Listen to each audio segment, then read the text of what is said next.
What's good, y'all, and welcome back to another episode of the Hurls and Smallz show. Coming to you guys after week 15 of football, the start of the playoffs for a lot of people. Some people may have been, might have been a good week for them. Some may have been a bad week. But before we get there, Smallz, how you doing, man? You know exactly how I'm doing, dog. I just had to ask for the people.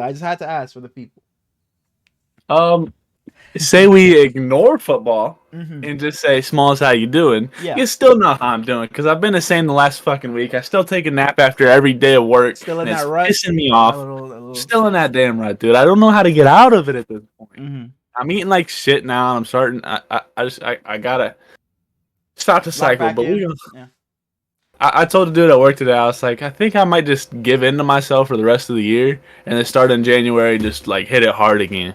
Yeah. I'm the complete opposite. I'm trying to I was started back in June, but I'm December. I'm trying to be so strict on myself and trying to really lock back in, because I feel that's like how it was all last year, though. Because Thanksgiving and that kind of portion really just got me off track, because I was just eating leftovers for the 4 days, so it's got me off track for a few days. But I've kind of locked back in December. I've been eating a lot better. Fair.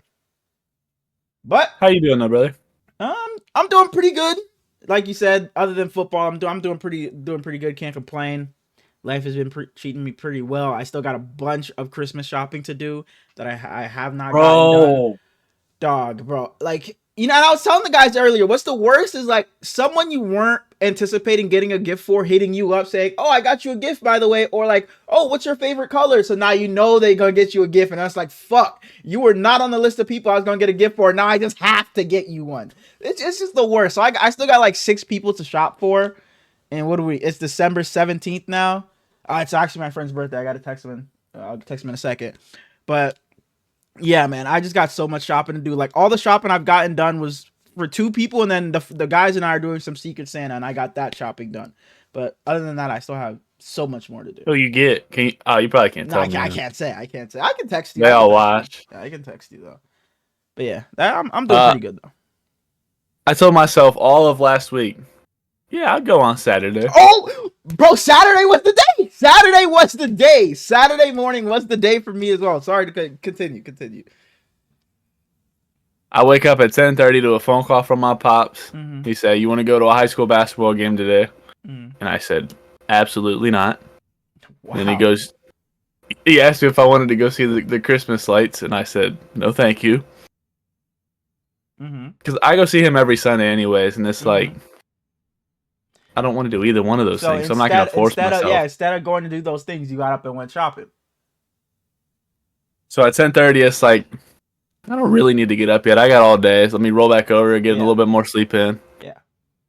I wake up, and I see the light shining through my blinds, and you can see, I got blackout curtains. You can't see shit through those. So I just pull it back, and it's oh no. Yeah. Roll over, and the clock says 2:20. Yeah. I slept until 2:20 in the afternoon. That's what I think the problem is for me. There's no set time. It's not like work. Okay, I got to be there at 4. It's when I wake up, I set an alarm to go Christmas shopping. And it's I can just sleep in for another hour. The store's still going to be there. I can get it done at any time in the day. So that's what kind of gets me. Then it's oh, fuck. I look at the clock and now it's 3 p.m. I got other shit to do. So yeah, I definitely got to get on it. I may go tomorrow morning, because I'm off tomorrow, so maybe I'll go tomorrow. But I'm gonna tell myself this, but I'm still not gonna go.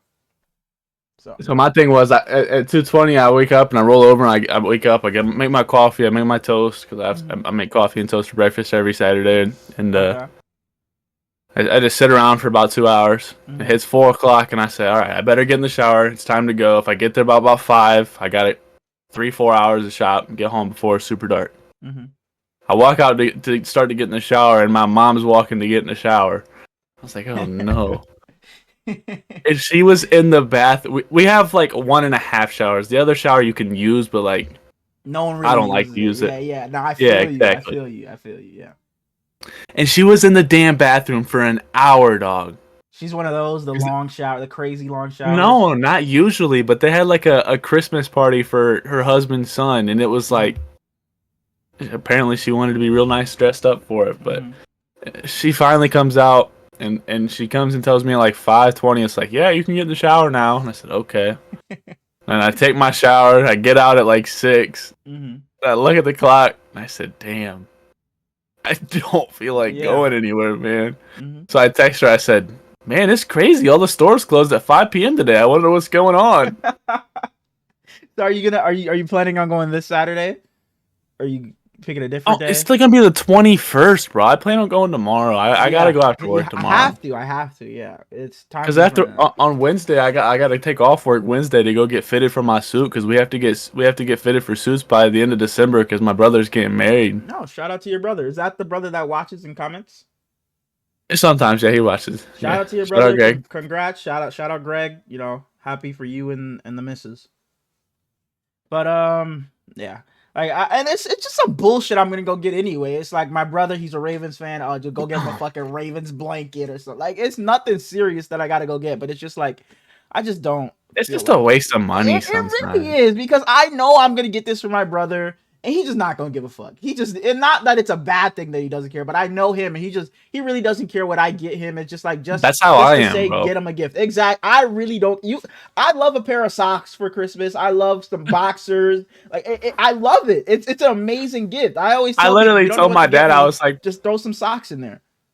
I said, can you give me some socks and underwear for Christmas? He goes, bro, I already got you out of the way. I was like, yeah, I know. And it's like $30. Yeah, bro. And you're gonna get me something that I just don't really care for. And I know how he shops. He just gets a shit ton of hoodies, and then he gets upset. It's like, you don't ever wear those hoodies. I got you. Oh, I got fucking 100 hoodies. My mom is the same way with some fucking pants or some shirts. Knowing damn well I'm never gonna wear this green and pink polo shirt, Mom. Why'd you grab this for me? Like what? Like, knowing damn well you could never envision me wearing that, but you go grab it, and then I've never seen you wear that shirt I got you. What happened to it? Like, Mom, it's sitting in the fucking drawer. I'm never wearing the shit. Mine's not even like that though. Like, he gives me stuff I would wear. It's just, I'm sure you're the same way. I kind of get like 7 hoodies and shirts that I like. Yeah, and I'm wearing that. Cycle through them. Exactly. Yeah, I definitely am like that.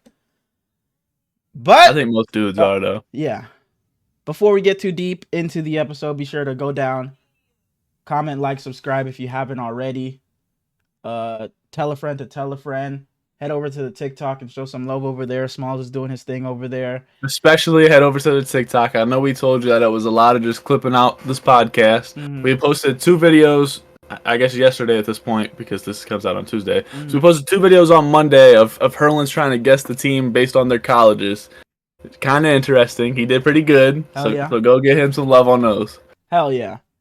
But before we even get into the overreactions or the NFL talk for this week, the review, we got to talk about the first week of fantasy football playoffs. Smallz, I know you got a lot on your mind. I know you got a lot you want to talk about, so I'll let you take the floor. I was in I said bro. I was in the shower calculating the amount. I'm in the shower. I get shower thoughts sometimes, but I was calculating like how much I put into leagues this year. Mm-hmm. I'm in 8 leagues. It's almost $500. I only made the playoffs in 3 of them. Before you continue, can you leave and join back? Why? Your audio got off of sync because you like glitched for a second. All right, go ahead. There you go. You just say something about me? No, I promise you I didn't. It really did. It glitched for a second. Oh, I didn't click record. You're good. But no, it glitched for a second, so yeah, I just wanted you to come back and fix it. But anyways, so I'm in a league. Everybody watching knows numbers on the board. Can he beat him? Mm-hmm. I was playing him first week of the playoffs. Mm-hmm. My team is Sam Darnold, Jonathan Taylor, Saquon Barkley, same running back, Malik Neighbors, DJ Moore, Pat Freiermuth, and Aaron Jones. Mm-hmm. And all week, I kept going back and forth. Do I start Devontae Adams? Do I start DJ Moore? Damn. Because they've both been so inconsistent all season, dude. I literally had Devontae Adams in my lineup, and I was like, no. Yep. DJ's playing the Vikings. He's got to have a good game. And he did. DJ played fine. Yeah. But Devontae Adams had 198 yards and 2 touchdowns. And my brother did the exact same thing. He benched Devontae Adams as well. And I was talking to my brother when I was on the way to work.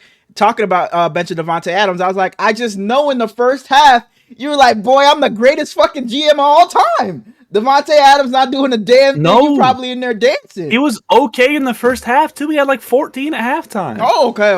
Was it? It might have been like was it the first quarter? Because I know he first quarter he wasn't doing much. Yeah. Okay, yeah. Continue. Sorry. But I literally put in the chat, I was like, I struggled between DJ Moore and Devontae Adams. I'm just praying Vontae don't go nuts. And he does. But he's on my bench, so you got to get over it. What was it, 43 points? He had 43 points. Damn. And Malik Neighbors was the only guy I had in that league at the 1 o'clock games. Mm-hmm. So, and KB had everyone. KB had like everyone except Brock Bowers and Drake London. So his team did okay. You knew what you needed. I needed like 100 points. Yeah. Jalen Hurts wants to pass the ball all of a sudden because right, right. Yep. Now he wants to be the best passer in the league. He wants to tush push it 47 times. Mm-hmm. Get to it. We both got him. Taylor. Yep. I love you so much, dog. You're one of my favorites in the league, and I can't even blame you because you still outscored Saquon. He did, yeah. But you're a veteran. You're too good. You're too good. You are too good to be doing this shit, man. You're too good of a fucking player to be dropping the ball before you cross the goal line. Why do players keep doing this? Like, you don't look cool. You don't look cool getting across the goal line and dropping the ball. Like, why does it keep on happening? You are too good of a fucking player, Jonathan Taylor, to go break off like a 43-yard run and have it called back because you fumbled out the back of the end zone because you dropped the ball before you crossed the plane. Like, once I saw that, I was like, oh yeah, I know what type of week it's gonna be. I already know what's gonna happen. I'm just probably gonna get blown out the fucking gym. We're like, Saquon's gonna be shit. My whole team's gonna be shit. Jonathan Taylor pissing me off. I'm like, I'm about to lose by 50. But and I had him in 2 leagues, by the way. 2 leagues he did that shit to me in. Bro, and I was just so sad because Saquon was already shit in the bed, and it's like, yes, Jonathan Taylor, a big run, let's go. Yep. And it just never updates to put it on the board, and I'm like, what's going on here? Malik Neighbors, you had yourself a good game. Thank you. I think you had like 19. I'm in my other league, yeah. Pat Freiermuth had like 10, 11, something like that. Mm-hmm. Fine game. Mm-hmm. Comes down to Monday Night Football. Same. I'm down. I think it was 47 to 77. Uh-huh. I'm down 30 points. Cam Akers gets put in to punch in a 1-yard touchdown. Man, I seen it and I was like, shit. And then you texted me because I thought about it. I was like, damn, Cam Akers just lost some people their week. And then you came and texted me a little bit after and was like, bro, Cam Akers just stole Aaron Jones' touchdown. I was like, holy shit, Smallz does have Aaron Jones. And I was like, damn. And that would have gave you an extra however many yards he had on that run. It was like a 4-yard run or something. Or no, it was a 1-yard run because they had the penalty. It was just a 1-yard run. And then a touchdown would have gave you. But it would have been a 6-point touchdown. So how much did you end up losing by? 6.7.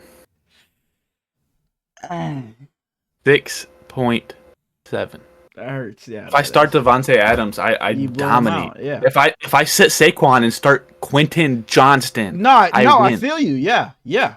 And it's the worst when it's like, because if you play all your guys, you had no one on the bench go off, you played all your starters, like shit, I did what I could. My team just didn't come to play today, or this other guy just had a crazy roster that just went off. It's like nothing. It wasn't my fault. I did what I could. But when you got somebody on the bench, no one's benching Saquon Barkley. Like, yeah, I had Devonta Smith on my bench, but it's like I'm not benching Saquon Barkley. But when you have someone on your bench go off and one of your starters that you were iffy about just doesn't play well, it's like, fuck, this was on me. And I was telling Smallz and the guys earlier, it's like, not to compare us to fucking professional athletes when their season is over, but it's like all the work and scouting I put into this fantasy football season, and it's just over. Just like that. It's just over with. It's the worst. It's the worst feeling, man. It's the worst. And I'm like 99% he don't watch, but T Cribs, I'm sure you know Terrence. Yeah. His ass is a talker, bro. Any chance he gets to talk shit, it's to everybody too. Yeah. He gonna come in and say, sounds like a manager problem. After KB's like, immediately after KB's like, damn, Smallz, I feel bad for you. Jonathan Taylor fumble. Cam Akers take a touchdown. Vontae on your bench. And it's like, I can't even say nothing back. Jonathan Taylor doesn't drop it, you win. He doesn't drop that ball at the goal line, you literally win. Man. And I can't say nothing back to Terrence because he had the most points in the league. It's him and KB for best teams. Oh, really? And he goes, thanks for the donation. See you again next year. Yeah, you can't say shit. I audibly giggled, but then here come Darren. I responded. I was like, it's not a manager issue. I can't control him fumbling. Mm-hmm. But then here come Derek like an hour later. Seems like a manager issue. He didn't make the playoffs. See, yeah, I still outscored him, bro. The number 1 and 2 seed talking shit to me wouldn't affect me. It's like nothing I can say to you guys. But a motherfucker and you beat out D-Mills to get into the playoffs. You beat him out, and for him to be at home, on the couch while we're playing in the playoffs, and to be talking to me, that would get me pissed. That would have me hot. So I could definitely see why you were mad at that. But go ahead. Last 2 leagues I want to talk about. Mm-hmm. I got an 8-man. It's all of my like closest homies. Damn, I just got hair falling off me. It's all of my like closest homies in real life. I'm in the championship. It's me. Championship? You guys Super Bowl? It's an 8-man. Oh, so your Super Bowl started last week or something? Your playoffs started last week. No, it started this week. It was just 14 playoffs. So your championship is next week. Yeah. Oh, I thought you said it was this week. Sorry. No, I'm sorry. I'm going. I made the playoff. Or I made the championship. Okay. And his team is definitely better than mine, so I'm sweating a little bit. And I told him, I said, I'm gonna come to your house and threaten your life to make you bench Lamar Jackson. He said that's not gonna happen, big dog. So I'm hoping for the best. You're playing against Lamar. Your guy. Yeah. But into our league. Mm-hmm. Oh yeah, you had the. You gotta say shit. You gotta say shit. Go ahead. You can talk about your matchup. I just wanted to say. What did you have? Yeah. What did you like? Did your players have a good week? It doesn't tell you what you score if you had a bye, but I put up a lot of points. Really? That's ass. I put up a lot of points. Mm. So the Hurls and Smallz show will be playing against each other. Yes, sir. We will be playing each other in the second round. So may the best man win. Hey, Slip, hold this for me. No, oh my goodness, yes. Dark texted a little bit ago saying no way Slip actually, or what did he say? Not surprised Slip lost. And I've been saying all season from the jump, Slip has had a Mickey Mouse schedule. And if you look at the points, it validates it as well. Slip does not put up as many points as other people. And if you look at his points against, he's like second last. He has the second fewest points scored against them. So he's been winning by the luck of the fucking draw just because you fucking got Sujop on a week where he had fucking 50 points or some shit. You played me when I had 7 guys on bye. So I'm so glad to see, not that I was rooting against him, but I'm so glad to see Chip get the upset because it validates everything I've said that he has had a Mickey Mouse run. I told you like a week ago, his team didn't scare me at all. His team was low key weak. It did not scare me. But onto my matchup. I also had Saquon Barkley and Jonathan Taylor because we have the same running backs. So they both pissed down their fucking leg. Hey, man, he's getting that fucking 1K. Mike Evans has been Mr. Reliable for me all fucking season. All season. For him to come through and get me 36 points was huge. Jane Daniels was pretty good. Cortland Sutton got a touchdown late, which really saved my ass because I had Devonta Smith on my bench. I had Jordan Addison on my bench. And I also had Baker Mayfield on my bench. Why did you say Devontae Smith? You asked me between Bucky and Jordan Addison. Because Devonta Smith really I wasn't going to start him, to be honest. Like, that's why I didn't even ask. Because I thought for sure wide receivers were going to be Mike Evans and Cortland Sutton. Because Cortland's been really good as of late. And Mike Evans has been good. Was Bucky the right choice? Bucky had 13. So Bucky was my second best. Chase Brown and Bucky were my two best running backs. What Addison have? Addison had 13, so they did the same thing. It's the same. Yeah, both 13.3 exactly. But it comes down to Monday Night Football in both of my leagues. In both leagues, my opponent, all he has left is Brock Bowers. In both leagues, and I make a tweet. Kyle Pitts, you don't gotta be elite. Just don't get outscored by 11 points. I'm up 11. So if Brock Bowers has 30, Kyle Pitts, I need you to go off for 20. Brock Bowers had 6.5, and Kyle Pitts went out there and got me 6.8. Shout out to Kyle Pitts, man. Shout out to Kyle Pitts. You did your job. You did all I asked of you, man. You did lose us this week. Kyle Pitts, man, you get our week 1 playoffs MVP, man. You did your job and you held. No, he doesn't. If you ever disrespect Mike Evans like that again, I will come to your house and beat your ass. You held it down for us. Mike said, I tweeted that out, and Mike said, yeah, I'm not going to lie, you're cooked. And for Brock Bowers, because Brock Bowers got missed a few times in this game. If Desmond Ridder hits him, I probably lose. Now onto the other league. This is also a money league. I think it's like a $20-$25 buy. And this is another league I'm in with Dark. This is my brother's league. So it's Monday Night Football. I'm also playing Brock Bowers. I think I'm down like 20 or something like that. I have DJ Moore and I have TJ Hawkinson. I'm clawing. I'm inching back into the game. TJ Hawkinson gets a catch here, a catch there. Brock Bowers isn't on shit. So I'm like, this is fucking doable. If TJ Hawkinson can get a touchdown, maybe DJ Moore can score a garbage time touchdown, I can win this game. But man, they tried. They ran some, like before Cam Akers scored it, they ran some little bootleg to try to get TJ Hawkinson the ball. He dropped it. Yeah, man. It was out of bounds. It did. He Sam Darnold had to like toss it or whatever, and it just wasn't. It wasn't my week. So that league, I'm out. I'm out in fantasy. And I hate to see that. It's like, if I would have just got seated somewhere else, boy, I would have fucking crushed the other guy. The guy put up 161. I put up 151. It's not like I had a bad week. I just played the wrong guy. There was another guy in the playoffs that had fucking 107. So if I matched up with him, I fucking whoop his ass. And this is what I was talking about. It's not like I made any bad decisions. It's just my players just fucking didn't have it. I even benched Breece Hall because he only had 13, and it wasn't a bad decision because my running backs were better. Jameson Williams, he came in clutch for me and had a late touchdown because he got hurt and then came back.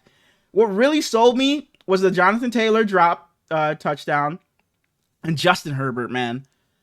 Justin Herbert, I love you, but it was not a good game for you, man. Not a good game for the Chargers as a whole. Ravens defense, give me more than fucking 9 against Tommy DeVito and fucking Tim Boyle, please. And James Cook, you've been a bright spot for my team all season. What you've done for us this year will not be forgotten. Sorry we couldn't get you the ring, James Cook, but we'll be back next year, and I guess this is it for me. But of course, the league that I have a first round bye and I'm the number one seed. My team wants to put up fucking 171 points, play their best when we playing fucking nobody. So I'm just knowing next week they're gonna go out there and put up fucking 80 points. That's what I'm scared about in our league, dog. Because I hooped this week, and it's like, I don't know if that was a good thing. Yeah. So as Smallz was saying, next week we do play each other. So may the best man win.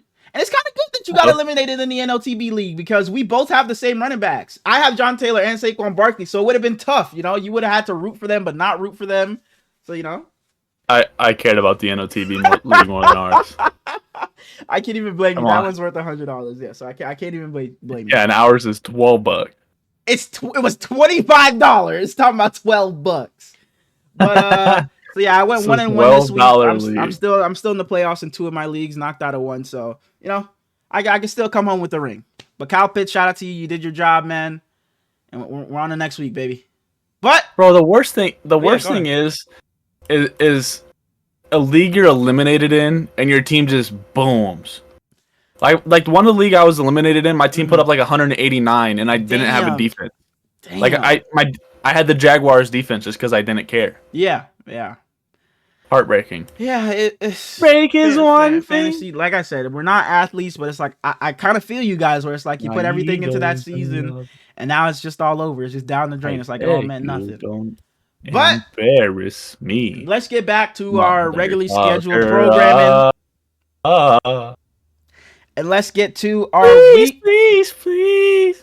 Sorry. Our week 15. I was gonna let you rock. Our week 15 overreactions. Do I sound all right? I didn't even check if I have my right microphone attached or if I have my headphones attached. You sound good.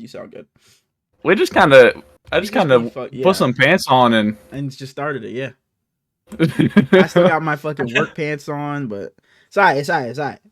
Week 15 overreactions. I texted Smallz at like 11:30 when I was getting off of work that I only had one overreaction. So these were a little rushed. I won't lie. I tried to come up with what I could. It just gets harder and harder for me to come up with overreactions as the week goes on, as the weeks go on. It probably will get a little easier come playoff time. But for now, this is what I got. This weekend, we got a pretty good game, being the Lions and the Buffalo Bills. This weekend, we watched the Super Bowl preview. This weekend, we did not watch the Super Bowl preview because Lamar Jackson didn't play. Lamar Jackson didn't play against a good team. Come on, man. Yeah, I think we did though. I think I think the Bills make this. I think the Bills are the best team in football. Okay. I can't hate on you for that take. Their defense has been a little questionable these past couple of weeks, but when you have Josh Allen throwing for 100 touchdowns, it doesn't matter. It doesn't matter. They put up 90 points in the past 2 weeks and lost one of these games. Yeah. You Rams. Keep chugging. Sneaky team, man. Speaking of Josh Allen this past weekend locked up the MVP award. Stop. Lamar Jackson did have a Jackson 5. He did have a Jackson 5. But Lamar Jackson was brilliant, and Josh Allen went to like minus almost 1,000. Because I think the team, because he beat the Lions, I think that don't care. A big fact. And he also beat the Chiefs. And yeah, but exactly. It's like, yeah, he did. I'm not saying Josh Allen's not the MVP. I would still probably give him the edge, but for him to be so much above Lamar, and like whoever was commentating the Bills game, I want to say it was Tony Romo. He goes, and Saquon just put up 60 yards in a loss, or in a bad game or something like that because they won. But it's not. So no, it's not locked up. That is an overreaction. It's not locked up. I believe it's an overreaction, but I think Josh Allen has it, but it's still close. Okay. Moving on to the team that Josh Allen beat this weekend. You had a bold prediction about it, saying they would lose, and some other team would catch them for the 1 seed. So I'm coming with the overreaction. It may not be the Vikings. It could be the Lions, or it could be the Eagles. The Lions will not finish as the number 1 seed in the NFC. Bro, so many injuries. It's just, exactly. I can't even say it's an overreaction. They have 49 injuries with 52 players on the roster. It's all-star players. It's all season ending. It's not like, he'll be back next week. He's day-to-day. It's Dan all Campbell. Season ending. I can catch a football. I mean, I'm slow and I'm unathletic. I mean, they have offensive linemen catching touchdowns, so you can be out there too. Give me an out route. I'll play the slot. You just Amon-Ra come behind me. Pause. But Amon-Ra come behind me. I'll run an out route behind him. Mm-hmm. Boom. Out of bounds. I'm not getting hit, but I'll fall down. Call me. So you be like Tyler Lockett. Yeah, exactly. You'll just go down. Okay. My last one, this is the one I had written down first when I said I had one overreaction. Bringing it back to the Bay. The San Francisco 49ers should not extend Brock Purdy's contract this offseason. He's bad. Oh, my gosh. That's all you Sorry, say it again. The 49ers should not extend Brock Purdy's contract this offseason. So what are we talking about? Like how much money? No, I'm not saying any money. I'm saying they shouldn't extend them. They should have him play out. This overreaction is saying he plays out his last year to determine what he gets paid. Oh, then sure. I mean, he's playing with a lot of injuries. He doesn't have Ayuk, and I believe Ayuk's their best receiver. Oh, yeah. He didn't have McCaffrey. Debo Samuel looked like me out there, slow and unathletic. Now, what if I would have said the Niners should move from Brock Purdy this offseason? It depends on which way you're going. I mean, I wouldn't completely disagree. I've never really been a big Brock Purdy guy. I'm not saying he's beans. I just don't think that. Shit. So, like, if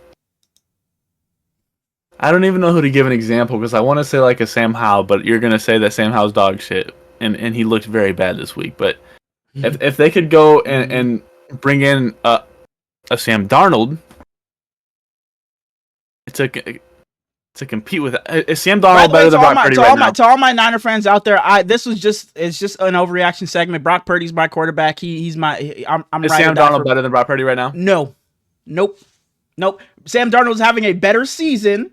It's like your fucking quarterback list. People are having better season than Patrick Mahomes. I said right now. Is Sam Darnold better right now? No, he's having a better season, but no, he's not a better player than Brock Purdy. No. But he's having a much better season. A better season. He's shitting on Brock Purdy's season. Sam Darnold's probably having a top 5 quarterback season in the league.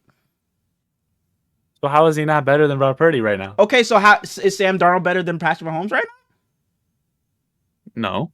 So what the fuck? So what the hell? So what are you going based off of? Are you going off of stats this year or not? Because we... No, don't say because we know. If you're going to say because we know, then your argument falls apart. It falls apart. Because I don't think we know that Brock Purdy's better. Okay. I think Sam Darnold should have started last year. Yeah, okay. Whatever. But no, I don't think they should move off of Brock Purdy, but I'm also not in the camp of people that believe Brock Purdy should be towards the top, like $60 million, like fucking Lamar Jackson or Patrick Mahomes. So I wouldn't be mad if the Niners made Brock Purdy play out his contract, but I don't think they will. I think they'll give him somewhere between, whatever like quarterbacks like Trevor Lawrence have gotten, maybe like $50-some million. That's just the going rate for quarterbacks. That's literally just the going rate for quarterbacks. Damn! I hurt my throat. Get into your fucking reviews. Brock Purdy's like the DJ ukulele of the NFL. Get into your fucking reviews and previews and your bullshit. I need the win this week to tie. So fuck the pick'ems. Get into the fucking 4-man fantasy. Because I was looking at this shit at work. I had fucking David Njoku who was asked in fucking play. But I had some other players that did damn good. So I have a chance. So bold predictions we'll start off with. Oh yeah. My fault. Lions lose, Vikings win, tie it up. That happened. I'm a genius. Eagles I put the Bills. Eagles, Lions, and Vikings all have 2 losses. As you said a little bit ago, they're tied. Mm-hmm. I said Josh Allen had 6 touchdowns. Sam Darnold had 5. We would get another 5 touchdown game from a quarterback. And we had you called it, but Jared Goff also did do it. Yep. I said Jonathan Taylor would lead the Broncos to a loss. Fuck, dude. Hey, he was hooping. He breaks off that touchdown to give them momentum back, and it's like, yes, the Colts are going to pull out this win, but no, he fumbles the ball and gives them everything. Terrible loss by the Colts. They had so many fucking chances. Bo Nix was just throwing them the ball every fucking time, and they just could not do anything with it. There was a time where Bo Nix threw an interception. I look away for 2 seconds, go to the next game. Anthony Richardson's back on the sideline because he just gave the ball right back to them. I was like, what the fuck? Texting me, how did my Broncos get the ball back? I was like, how did my Broncos get the ball back? Because I'm seeing Anthony Richardson on the sideline. I'm like, did they call Bo's interception back? But no, Anthony Richardson just gave the ball back to the Broncos. Sorry, continue. And then my last one was even without George Pickens, the Steelers would win because Mike Tomlin's better than Nick Sirianni, and they got raw dogs. So yeah, TJ looked great before he got hurt, though. 1, 2, 3, 4, 5, 6, 7, 8, 9, 10, 11. You had 11 wins this week. Mm-hmm. 1, 2, 3, 4, 5, 6, 7, 8, 9, 10, 11, 12, 13, 14. I had 14 wins this week. Is that 14 out of 16? Which games did you miss? Oh, the Steelers? I picked the Dolphins and the Colts. Oh, you didn't pick the Steelers. You picked the Eagles. Fuck, I got 13. You're right. Look at dude trying to claw his way back into the race. Okay. I got 13. All right, 13 to 11. That's not terrible. So I'm up to 140 and you're up to 146. With what, 3 weeks left to go? When it comes to the fantasy four-man. You're smiling, so you won.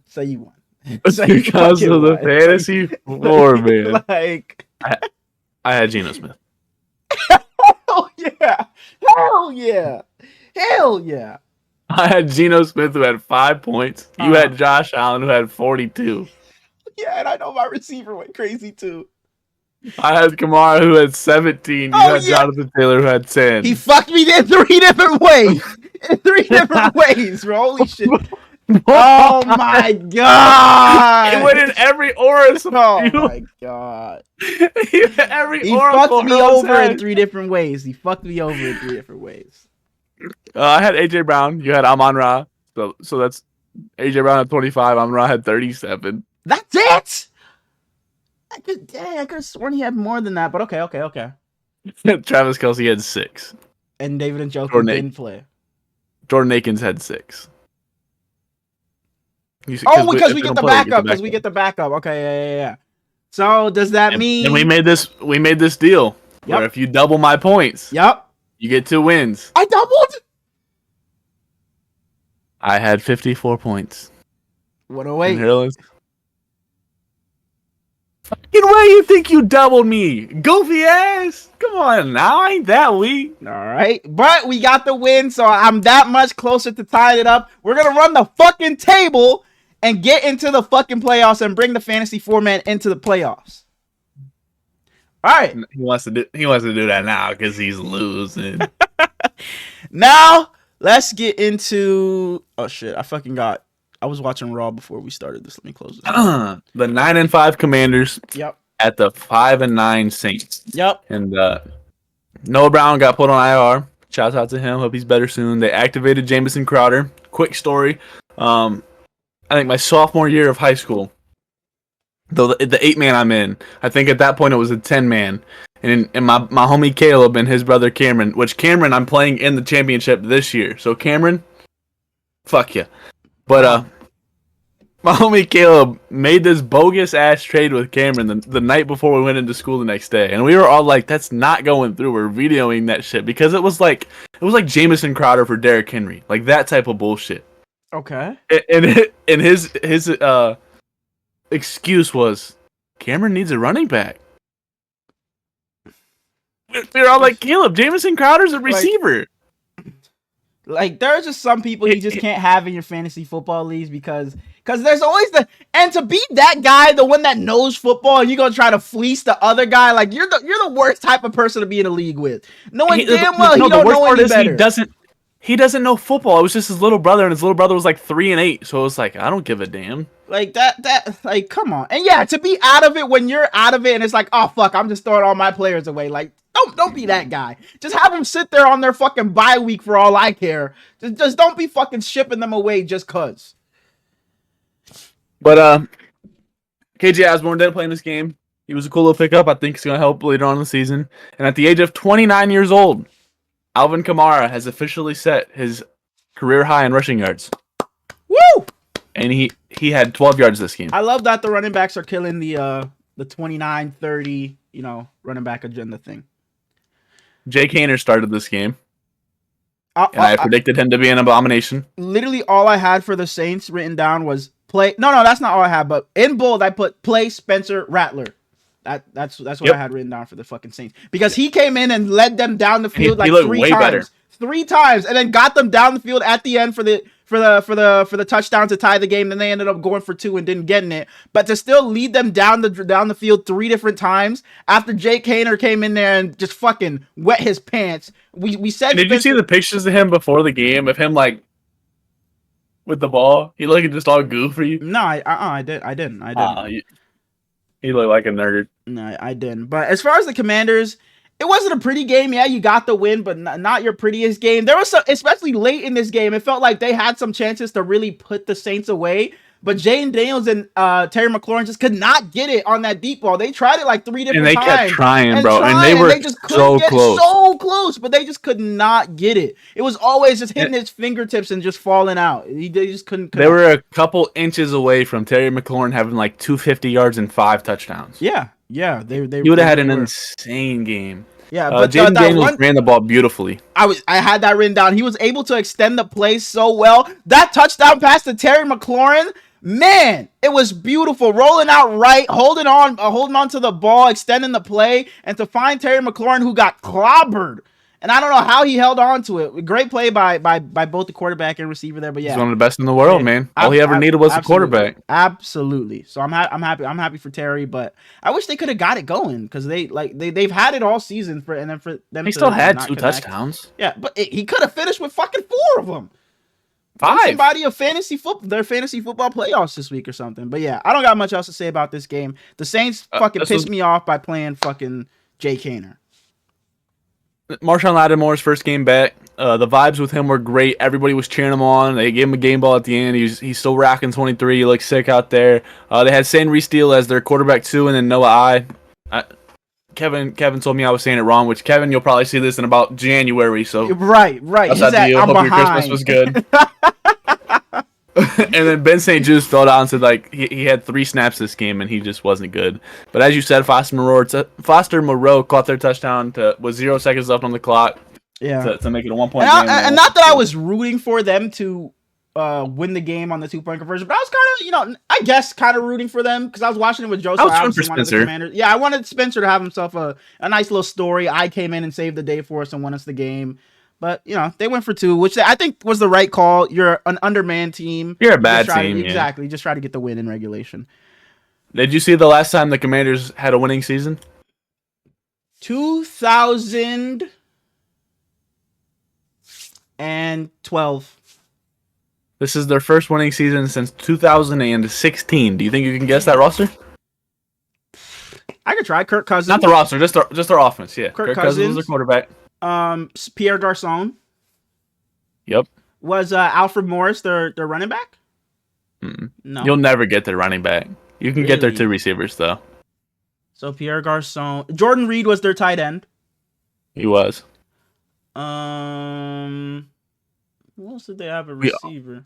We already talked about one of these receivers this episode. Really? Running back.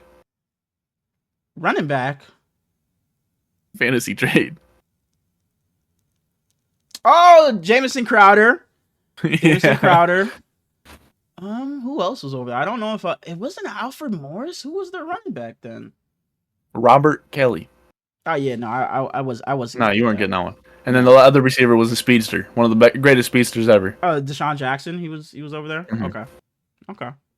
That was a fun little team because Kirk Cousins took RG3 spot, and it was like, oh, Kirk Cousins, this guy's actually pretty good. Okay. All right. Bro, I loved RG3 so much, dude. Coming out of college and then he gonna be up there with Travis Hunter getting announced, and then he just looking like the big brother to everybody. Him and Cam Newton. I saw Cam Newton there. Yeah. Cam Newton's like Travis Hunter's like genuine homie though, so they was just screwing with each other. I didn't know. But, next game, Kansas City Chiefs go into Cleveland. Everybody predicted this game. And the only thing that really happened, the 2 things that happened in this game. Well, Nick Chubb. Prayers up to Nick Chubb. He broke his foot. He just sucks, man. It sucks. I hope this isn't the last time we see him. I don't think it'll be the last time we see him, but I hopefully when he, like 2 seasons ago before he got hurt, hopefully that wasn't the last time we saw prime Nick Chubb. Hopefully he can get back to that form because I think he will come back. But hopefully we can see some, because we didn't even see a glimpse of, when somebody comes back from injury, he's showing flashes, he's showing vintage form of himself. We didn't even see a flash of prime Nick Chubb in this little stretch he had this season. Like not anything. He wasn't efficient on the ground. He was not good at all. And to see him get hurt just sucked. So shout outs to you, Nick Chubb. Get well soon. And then on the other side, Pat Mahomes has a high ankle sprain, and Andy Reid said it's not broken, it's just sore. Mm-hmm. I predict that we see Carson Wentz until at least week 17. And I don't think it'll matter. I think they'll still win. I don't think it matters who's back there. I think they'll find a way to win. What about the playoffs? I don't know. They'll need Patrick Mahomes. But as far as worst case scenario, Mahomes can't play. They still got a chance? Like at all in the playoffs. He can't play at all. Then no. Not at all. Then no. Carson Wentz the whole way. No. He does the reverse. Nick Foles. Oh, man. What a story that would be. Exactly, what a story that would be. But fuck no. Josh Allen's not allowing that to happen. Lamar Jackson's not allowing that to happen. Bo Nix isn't allowing that to happen. So no, I wouldn't do that. But I wouldn't hate them sitting Mahomes for a few weeks. Well, Mahomes is getting a statue in Kansas City. I'm curious to see what pose they give him because D Wade, my favorite athlete of all time, that's not good. That would be a great one. Yeah, like him right his here. Little thing like this where he be having his head tilted like this. Something like that. I don't know. I think he got autism. I think that's why he does that. And he says it's like telling a. And it's not a bad thing. That's a crazy. I think he has autism. Like that's just crazy to. I have autism, but that's just crazy to go out there and just. Yeah, I think he has autism. But why is that a bad thing? It's like a tick. It's not a bad thing. It's just wild to throw out there onto somebody. Yeah, I think he has autism. But continue. See, I was the one that said was arguing that he doesn't, and my mom says that every time she watches him, she's like, "Yeah, that's his tick." But Clyde Edwards-Helaire gets dropped. They got that shit in Madden, by the way. Have you seen? I don't play much Madden, but I don't know. I don't if you play do. Madden. Yeah, but like literally after every play, they'll have Mahomes like this. They'll cut to him and he's like this, walking up to the line of scrimmage. Every fucking play. Oh man. Damn. Clyde Edwards-Helaire. College? Ooh! UCLA. No. Wrong. LSU. I don't know why I said UCLA. Because I knew the colors. I could envision the colors. I don't know why I said UCLA. I always think of damn Leonard Fournette when I think those colors. Those colors. But he got cut for Hollywood to come back. Jerry Jeudy had 100 yards on 11 catches. He's been phenomenal. He's their future, I guess. Jameis, I love you. I will love you the rest of your career. God awful, man. Did you see the Trip McDuffie video? He was yes. Him looking at the Jumbotron. He looked up at the Jumbotron, saw it was coming his way, and he just turned around and picked it off. I think that's beautiful, amazing. Dude. Yeah, that is so cool. I seen him talking about it at the interview, in the post-game interview too. But yeah, man, Jameis, we talked about the highs and lows with him, man, and the past couple of weeks have been super lows. And I was pretty not high on DTR last season coming in, but I was like, I think he could be a serviceable guy. So, but they just need to go out and find a new quarterback. Maybe that's a spot for Sam Darnold if he doesn't want to stick with the Vikings. Somebody like that if you want to have a bridge quarterback, or if you want to go draft a guy. But I don't think you can come back into next season with Jameis as your guy. He's probably the best backup you'll get, but as a starter, they already got their guy. You mean the guy that's owed $200+ million? That guy? Exactly. Mm-hmm. Holy fuck, man. And prayers up to the Browns and the Browns fans, the dog pound out there. Up the force. You guys are going to be asked for the next fucking 4 years until his contract's up. They've been asked my whole life, so I mean, nothing changing. Baker, they should have kept Baker. Baker was their bright spot in the past fucking 30 years, and they just let him go. So Browns fans, I'm sorry, but you're stuck there, bro. Tangent real quick. Just so I'm watching these 1:00 games with my pops. He's got I think it's the Chiefs Browns game on, and it's on the TV. And we usually flip back between two games, and I got Red Zone on my laptop. And the 1:00 games were shit, and he ends up going to church to watch some kids show or whatever the hell it was. So I said I don't want to watch this game, so I put Red Zone solely on the TV. And he comes back with his best pal. And it's a dude who basically raised him, and he's a pastor and everything. And he walks in, and then Red Zone is still on, and it's the 4:00 games at these points. And it's the Lions, and he goes, I want the Lions to win this one. And then the next play, you know how Red Zone just continuously goes. Yeah. It flips to the Chargers and Buccaneers, and he goes, oh, well, I want the Buccaneers to pull off this game, because he thought it was the same game, but he just didn't see it right. Come on, man. And it flips to the Steelers and Eagles, and he goes, I know he's in there like, what the fuck? He goes, I want Pittsburgh to win this game. I like Pittsburgh. So my dad goes, well, you're not a Browns fan then. No, he did, but he goes to the damn Cardinals game, and he goes, oh, is it just showing a bunch of the plays of these guys? That's a good quarterback right there. Come on, man. Come on. He's 72 years old, and he's got a heart of gold, and I didn't have the heart to tell him, it's like, buddy. So you just let him look like a fool, thinking he's getting fucking dementia. He just can't fucking think anymore. Thinking he's just looking at the wrong teams, and you just let him. He's probably in his head like, holy fuck, man, I'm losing it. And you just let him. Talking about I didn't have the heart to tell him. I wish you would have told him. And he's one of the nicest guys I've ever met in my life. And he's watching the TV, and it'll be a basic ass play. It'll be a pass for 7 yards, and he goes, "Wow, did you see that? Watch." He doesn't watch sports, does he? He doesn't watch any football. He sounds like a guy I would enjoy watching it with, though. It was pretty fun watching it with him, but it bring a joy to the game. It was like, Pops, you didn't tell me that you were inviting fucking 12 people over to the house. I was just staying. He walked in with one guy.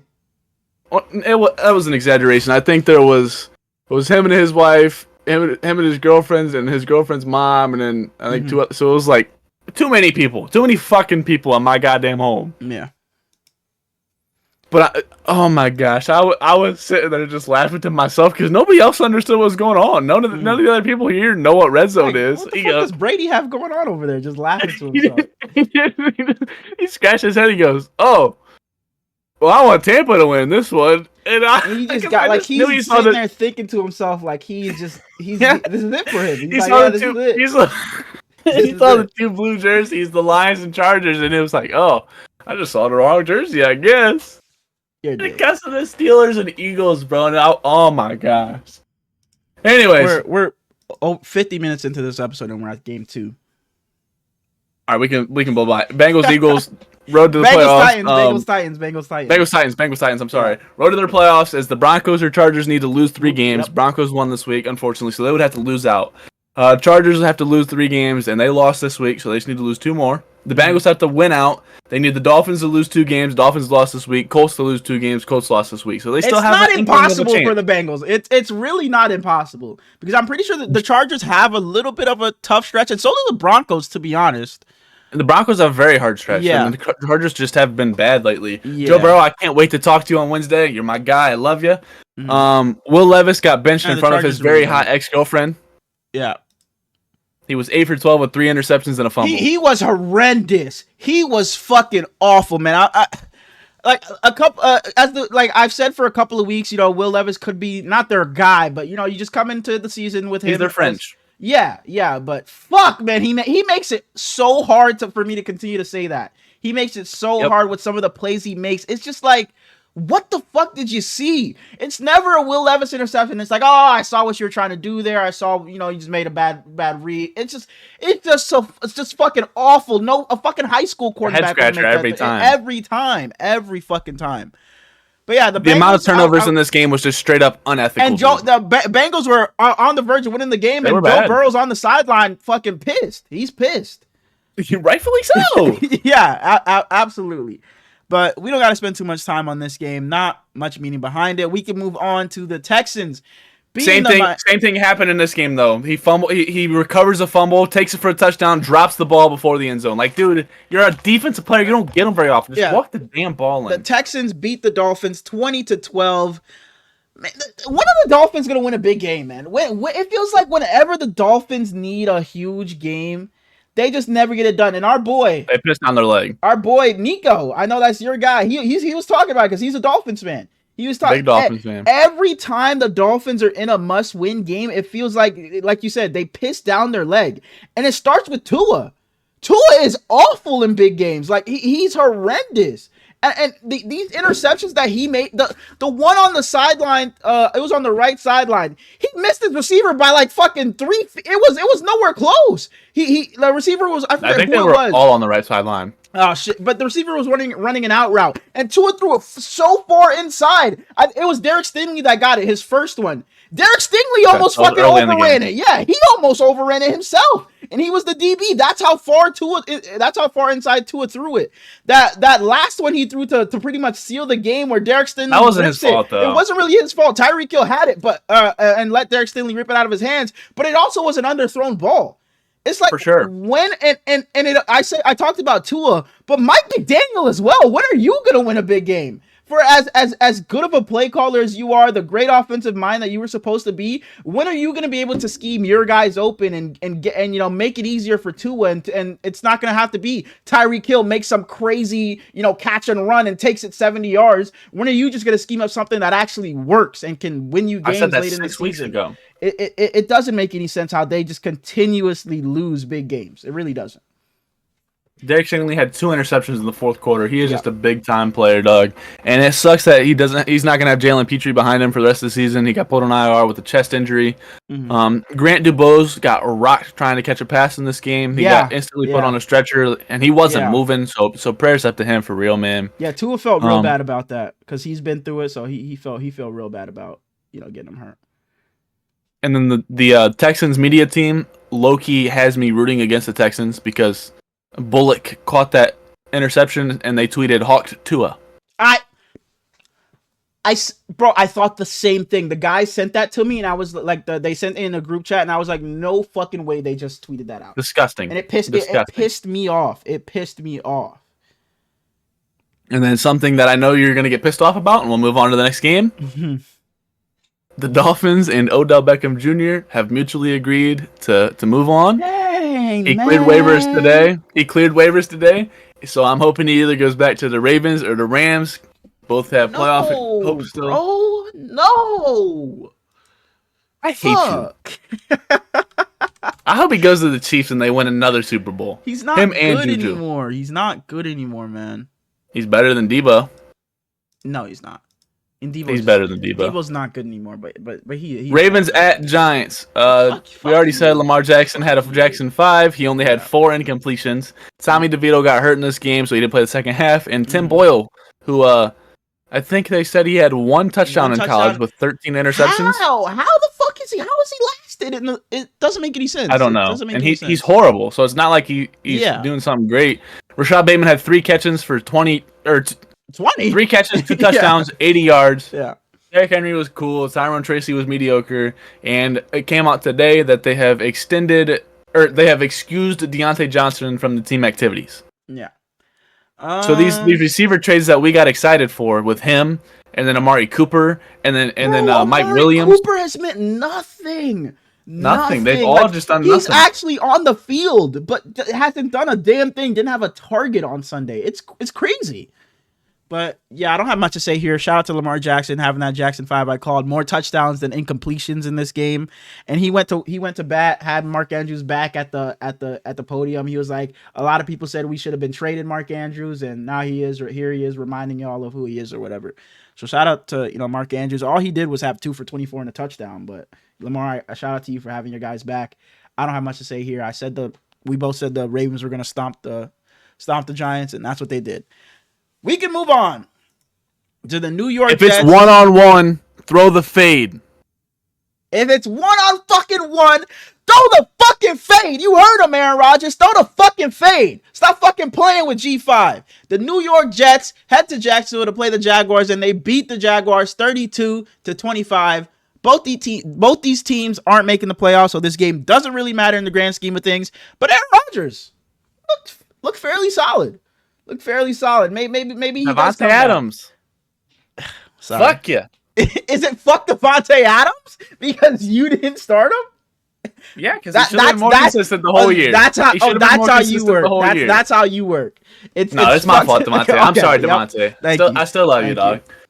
This was comically one of the better games of the week. Scott Hansen, like I said, I was watching Red Zone this time, and Scott Hansen goes, "We don't have any 405 games this week. We'll take free football." And it's like, they're not playing for anything. Why? I don't want to watch them. I'd rather just go make some food. Also, can we please get a 405 game so all the 425 games aren't at fucking halftime at the same time? But you know who Big Cat is? Big Cat. Mm-hmm. He's like one of the Barstool guys. Yeah. Bengal isn't his Bengal. Big Cat Bengal. Is that him? Bengal. Sure. I think he's not the YouTuber Bengal. Yeah. I know. But I think that I saw a tweet from him though. I know you're talking about. And he said that Mac Jones might be the cockiest bad quarterback of all time. I completely agree with it, bro, because he's hilarious, but he's ass. Like, for you to not score a touchdown, you didn't break off a 30-yard run, you pick up a first down, and you talking about fucking the Rizzler, like. And I was telling Suze earlier, I hope he didn't run that by his teammates. Like, yeah, I'm gonna get a first down, and because if he ran that by his teammates and they let him go out there and do that bro, man, what an awful celebration. But yeah, I don't got much to say here. Aaron Rodgers looked pretty decent. He was their best rusher for the fucking Jets this past Sunday. Breece Hall, like, what's going on? What's going on, man? But he looked the best he has, being as far as just moving around, that he has this season. So shouts to that, I guess, Aaron Rodgers. Maybe you do come back. Him up and chip him out. Huh? Shape Breece Hall up and chip him out. They got Braylon. They don't need you. I wouldn't hate it, to be honest. And I know Susie's gonna ask for it, so shout out to Travis Etienne. One of your better games in the past year. So on my bench. Shouts to you. Outscored Saquon. Man. Cowboys at Panthers. Fuck, man. Fuck. Yeah, Cowboys at Panthers. Saquon Barkley, man. Saquon Barkley pissing me off. Sorry. Cowboys at Go ahead, Panthers. yeah. This is a game that I bet about 7 people in the entire country care about. And Shout I out Trayvon was Diggs. not one of those Not one of 7. them. No. Absolutely not. Trayvon Diggs, season-ending surgery on his knee.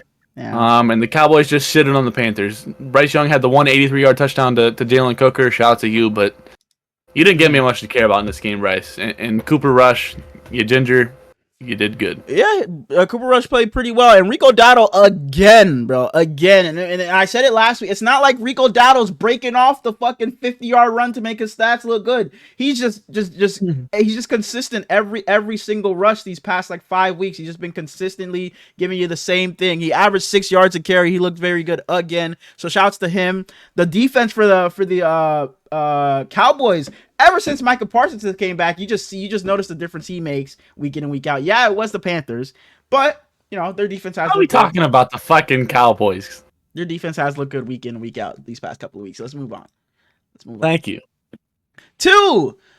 Man, what a disappointing loss, man. The Tampa Bay Buccaneers beat the Chargers 40-17. Both teams moved to 8-6. Mike Evans is less than 300 yards away to coming into the game, in his 1K streak. Yep, go ahead.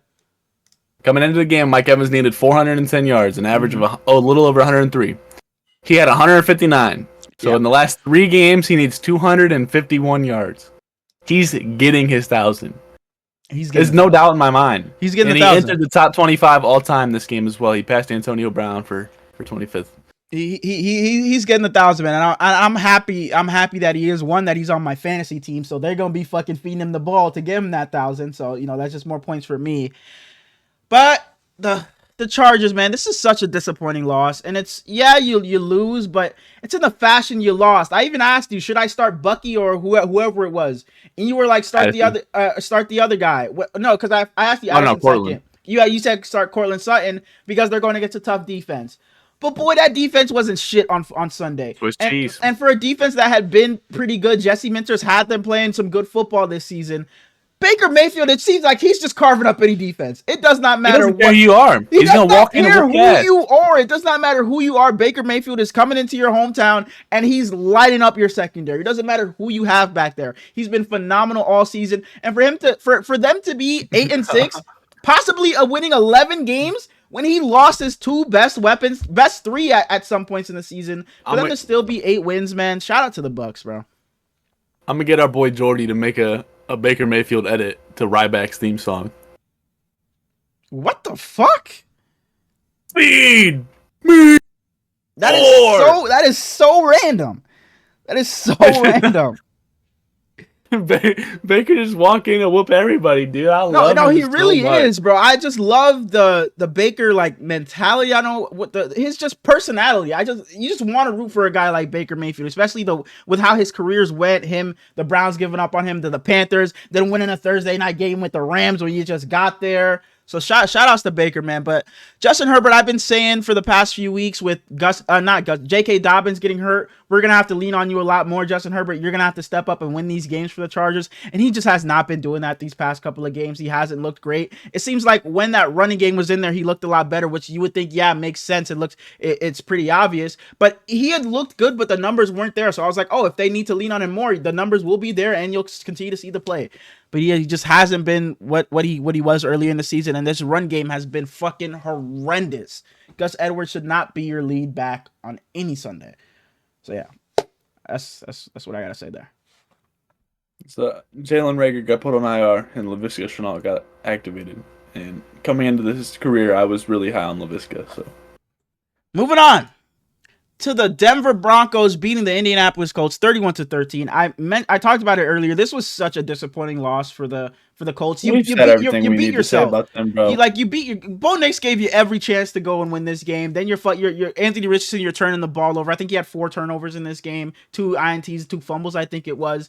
Jonathan Taylor dropping the ball at the goal line. This is the game when you look at why did we not make the playoffs. This is going to be the game you come back to if you're the Colts. Because this was such a winnable game. The team that's right in front of you, that's stopping you from getting in, and you go and lose when you had every opportunity to win. I don't have shit else to say about this game. Like you Sean really Payton is doing a coach of the year caliber job with this team. Absolutely. For you to go in there with a rookie quarterback, a roster that nobody thought was gonna sniff the playoffs, for you to be comfortably into the playoffs, man. Shout out to Sean Payton. And Adonai Mitchell threw a pick six in this game, and they talked to him about it, and he was like, thank you for bringing that up. Thank you for not letting us move on without talking about that shit. He was like, I just ran what coach called. He said if it wasn't open to throw it, but if it wasn't there, to not to throw it, but it was there, and he just came out of nowhere and made a good play. And it's like that's if you didn't see play we're trusting in that situation. So AR threw it to Mitchell. Mitchell tried to throw it back to AR, and it's just like, what are we doing? What are we doing? You just beat yourself, bro. This is season on the line, and we're season on. That's what you're doing, right? Season on the line. Let's move on. Yep. This is going to be all you. The Arizona Cardinals beat the New England Patriots 30-17. This is a game I could not tell you what jerseys were worn. I couldn't tell you if Kyler Murray played in this game. I couldn't tell you anything about this game. This thing didn't get a second of watch time for me. I would like to say that Jabril Peppers came back last week. Not this week, but last week. And I didn't know he was allowed to. So, I mean, I can't say shouts out to him because I don't know what's going on over there yet. But I just want to mention that he was phenomenal at Michigan in college. He was playing both sides of the ball. He was like the first both sides guy that I ever saw with my own eyes. And he walked so Travis Hunter could run. And I mentioned him a little bit earlier, but congratulations to Travis Hunter for winning the Heisman. Ashton Genty, you're also great. Can't wait to see them in the league. Only thing I want to say about this game is Kyler Murray, I adore you. I don't think you're going to make the playoffs now, but please come back next year and have another good season. And I feel bad for Plug and all of our other Patriots fans for having to watch Drake May with such a god-awful roster. Same thing with Christian Gonzalez. They have one good player on both sides of the ball. Moving on to the Bills at the Lions. The game of the week. By far, game of the week in my opinion. Coming in, I needed the Lions to lose for the Vikings propaganda to continue. Dalton Kincaid was back this game. So I was excited about that. Josh Allen threw a chest pass with both hands like it was a basketball. Yeah, literally. And it was sick, dude. But it didn't end up counting. I want to ask you what you thought. There's 12 minutes left in the game. Lions down 10. They onside kick it. You agree?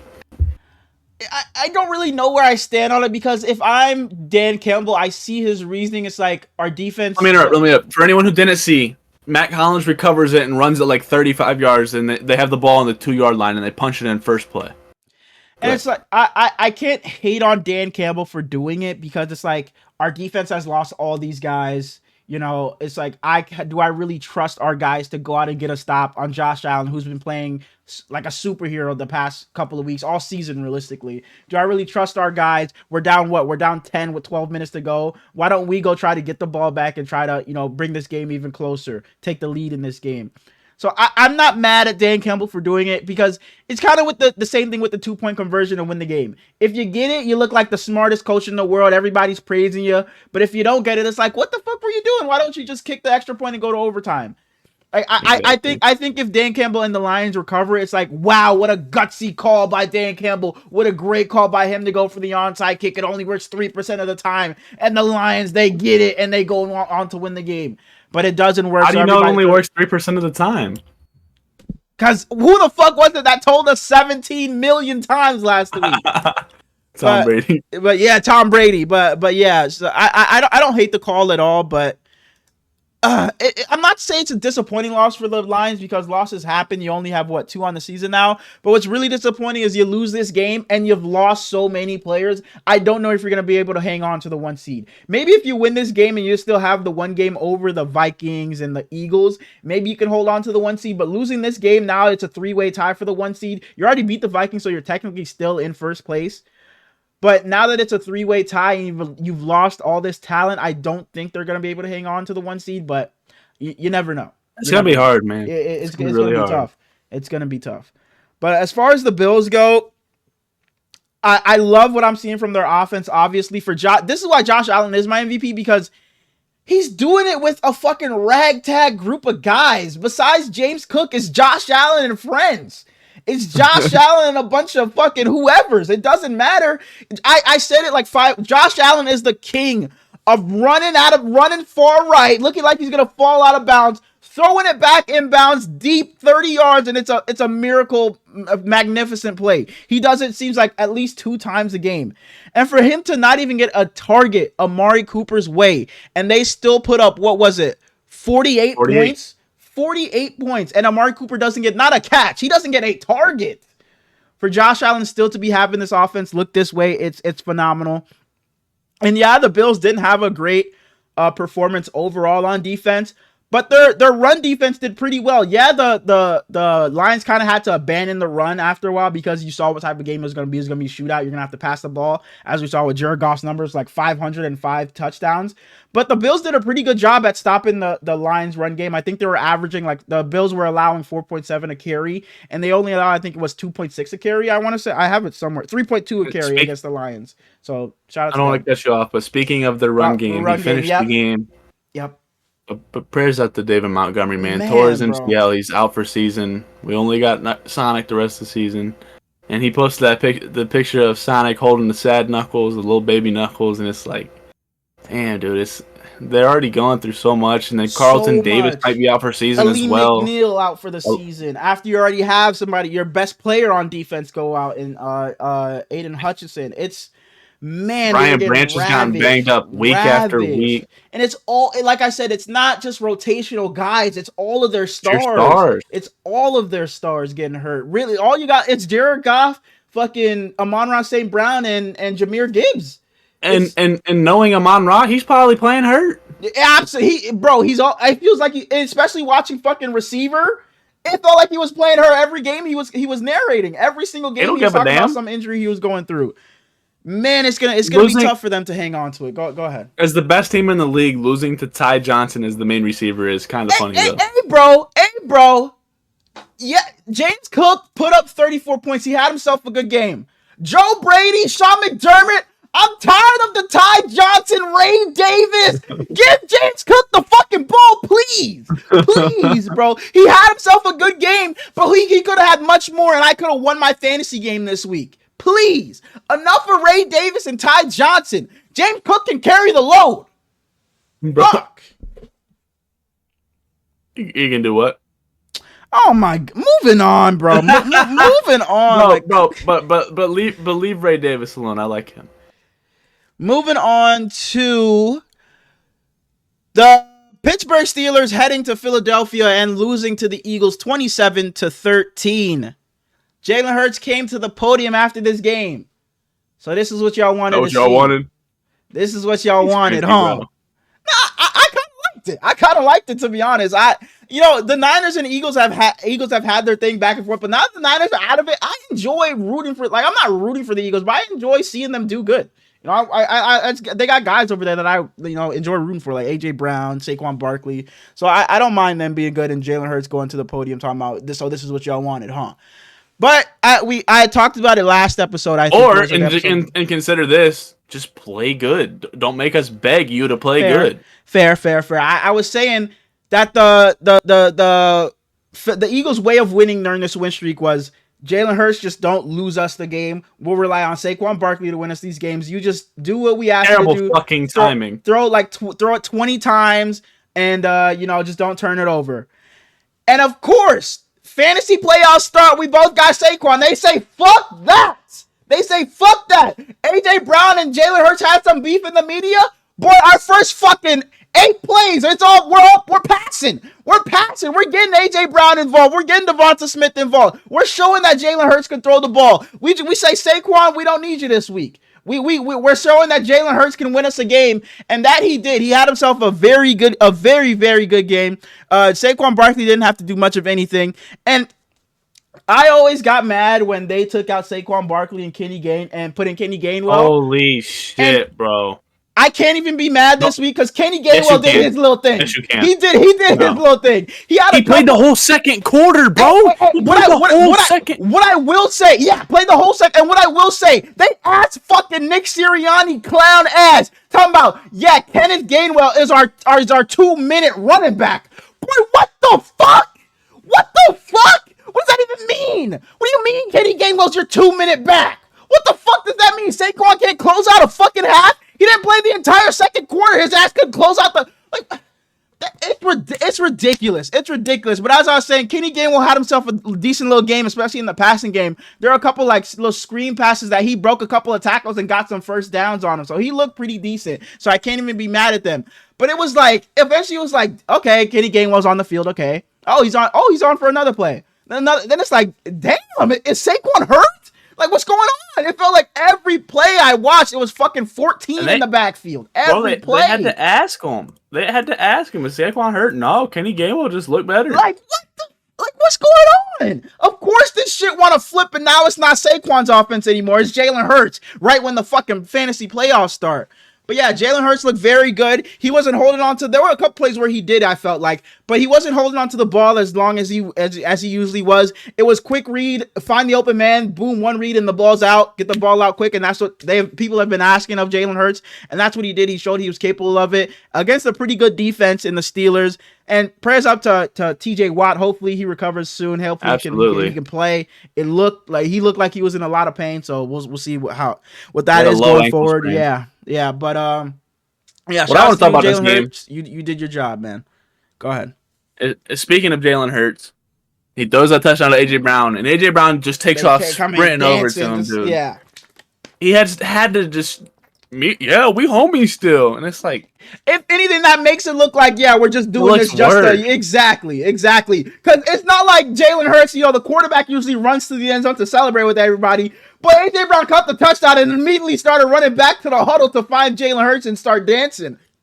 So yeah, it just looks like, oh yeah, we just doing this just to shut everybody up, knowing damn well there was some fucking beef in. Go ahead. Did you see the shout out to one of your favorite movies?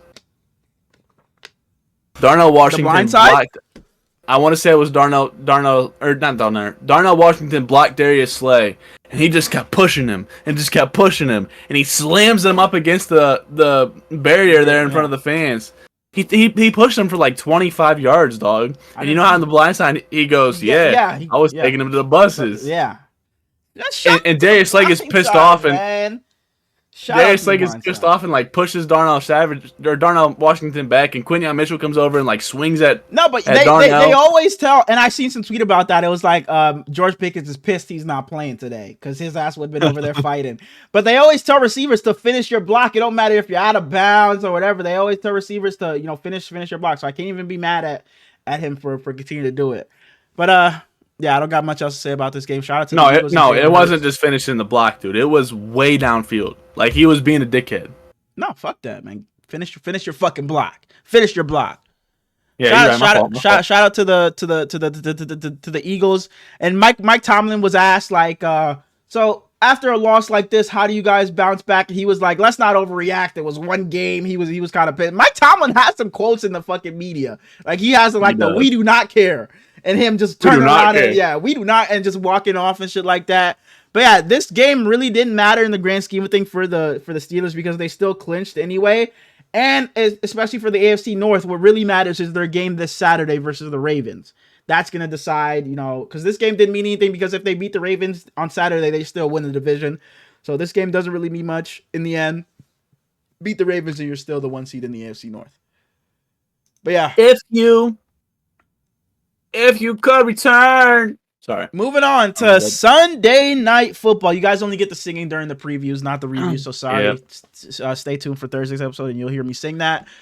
Sunday Night Football. Do you want to sing on the reviews? No. Okay. I hit my head or something. The Packers beat the Seattle Seahawks 30-13. Geno Smith exits early. You talked about it earlier. Go ahead.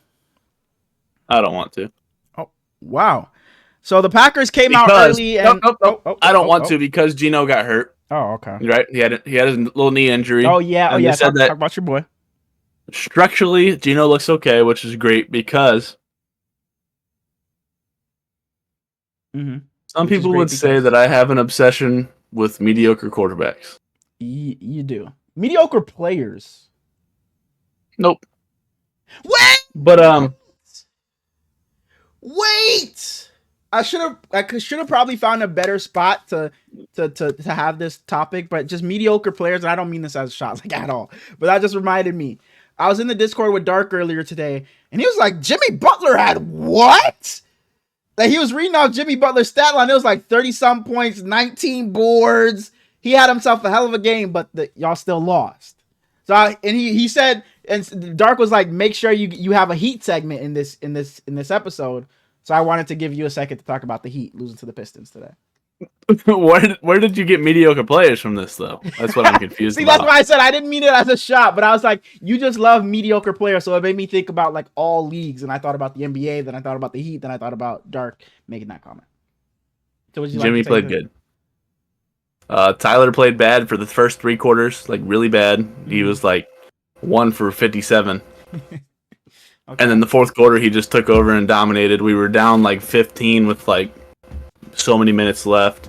And they forced overtime, and they were up like 122 to 118 or something like that. And overtime, it's like, yeah, we won this game.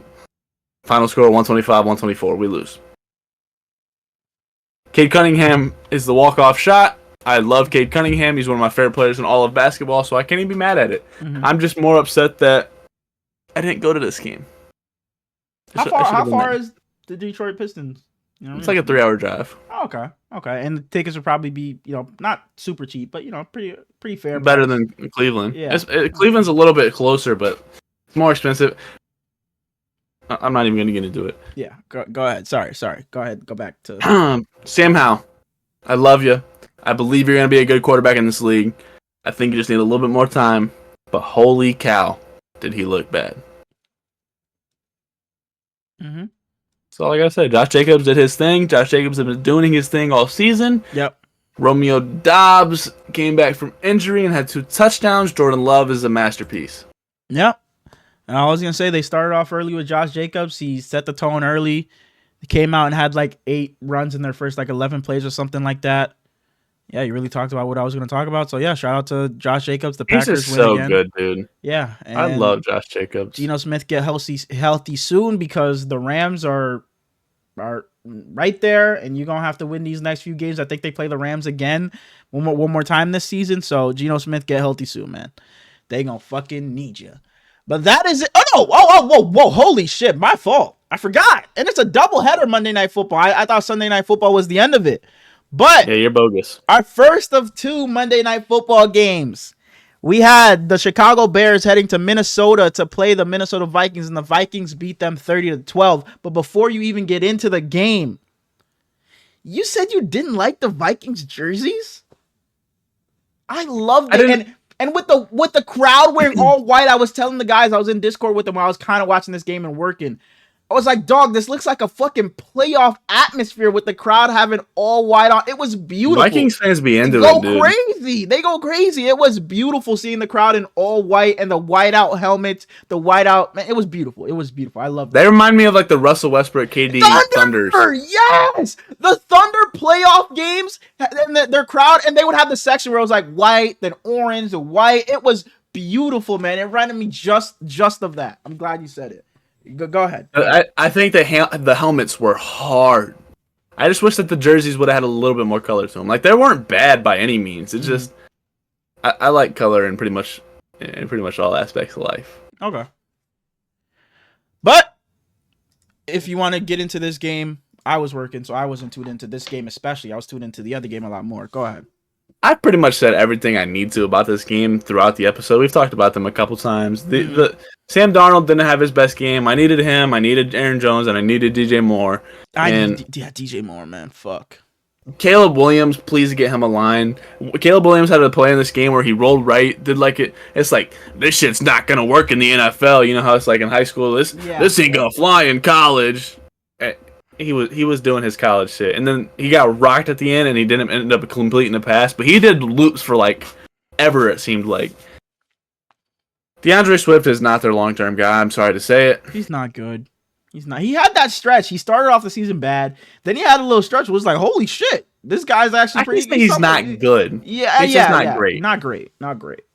But he's a cool average running back, though. He's just not a heavily. He's average. He's not a heavy focus. Mm-mm. And I was solely tuning in this game. I didn't split screen them at all. I didn't watch a single second of the Falcons game. I told Herlings before we started, didn't even know who won the game because I just straight up didn't care. No offense to any Raiders fans who might be watching us. I don't think there's a lot of Raiders fans in the world, but y'all are terrible. I expected the Falcons to win. So Vikings, I love you. Skol. Continue to put on the masterpiece. This is the guy right here. I have a good buddy. I'm not going to mention any names, but I have a good buddy. I love him to death, so it sucks to slander him like this. He predicted y'all to win 2 games. And Sam Darnold. How many times does this good buddy have to remind you? He continues to remind you. His rankings were not specifically about how many wins a team would have. It was just where he thought they would finish in the standings of the division. That's not any better. Of the division. It just how things played out. Going week to week is just tough to find wins for certain teams, and it was tough for me to find wins for the Vikings. And it's not like if I was just going through the Viking schedule, it would have been different. I wouldn't have Whoa. If he was going through the Viking schedule, it would have been different. He wouldn't have predicted just 2 wins, but he was going through the league schedule, so he didn't see, he had the Vikings losing this week. No, they'll bounce back. So it was just rough to pick on a week to week basis. That's it. Moving on to the second of 2 Monday Night Football games.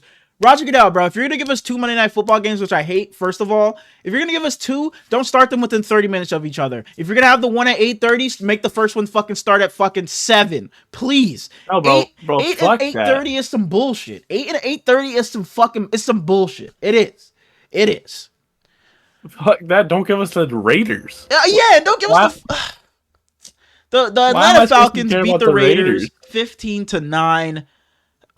Not a great game. The Falcons said, Kirk Cousins, enough is enough. We're not going to let you lose this game for us. He only threw the ball 17 times. It felt like every single time they snapped the ball, it was a handoff. It was a handoff to fucking Bijan. It was a wide fucking zone to fucking Tyler Algier every play. And the commentators were like, I get it. Kirk Cousins has been bad, but you got to build this confidence back into him. You can't just continuously run the ball, but they said, fuck that. Kirk Cousins ain't going to lose us this game.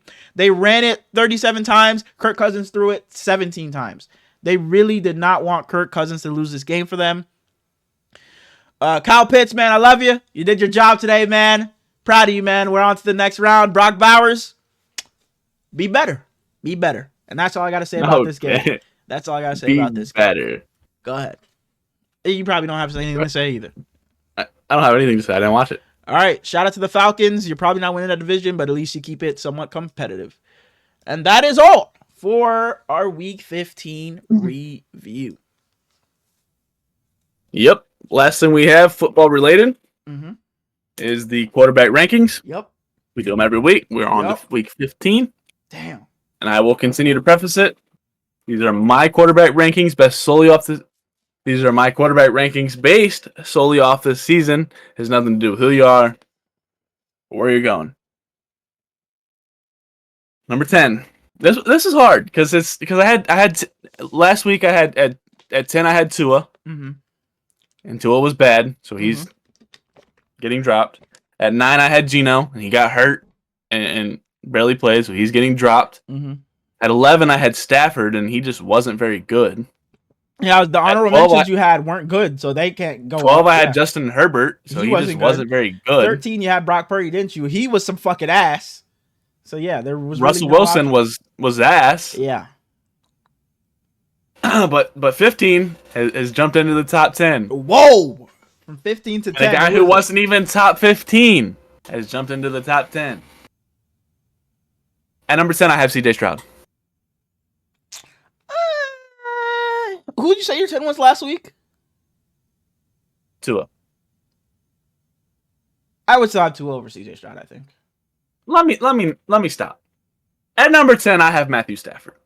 Yeah, I would also have Matthew Stafford over CJ Stroud too. So yeah, I like that. I don't think CJ Stroud should be in the top. He hasn't played like a top 10 quarterback this year. He was good this week, but my heart got a little bit too big. At number 10, I have Matthew Stafford. At number 9, here's the jump.